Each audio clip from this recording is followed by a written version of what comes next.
ishonch haqida gapirganingizga, tavakkallik haqida gap ketganida, qanaqa qilib bunaqa telbalarcha Xudoga ishonish mumkin? Qo'rqmasdan shunaqa maydonga chiqasiz, u qadar ishonchingiz kuchliki, biz ham shunaqa ishonishni xohlaymiz.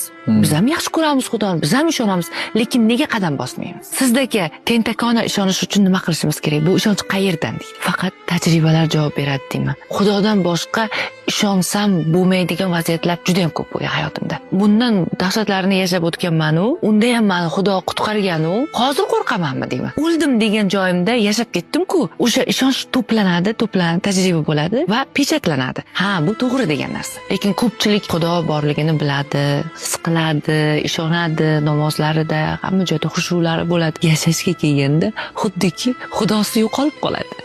Ishonmaydi. Bu dahshatli haqiqat. Biror ishi o'xshamasa, sudga chopmaganida, o'xshamagan insonini yoqasidan tutib, nega shunday qilding demaganida bilinadi Xudoga ishonch. Xudoga ishonsa, hech kimni yoqasiga yopishmaydi-da, u bilan shartnoma qilishni boshlaydi. O'shaning uchun ishonch bu tajriba deyman. Ishonch bu 3 kira 6 18 deb olinadigan narsa emas. Ishonish haqida fikr eshitdim, bo'ldi, bugundan boshlab ishonaman degan narsa emas. Bu tanib yashab o'tish kerak o'sha jarayon. Xudoga ishonmasa bo'lmaydigan vaziyatlarida yashab ko'rish kerak. Boshqa hech kim qutqarmadi, u qutqaradigan vaziyatlarda yashab ko'rish kerak.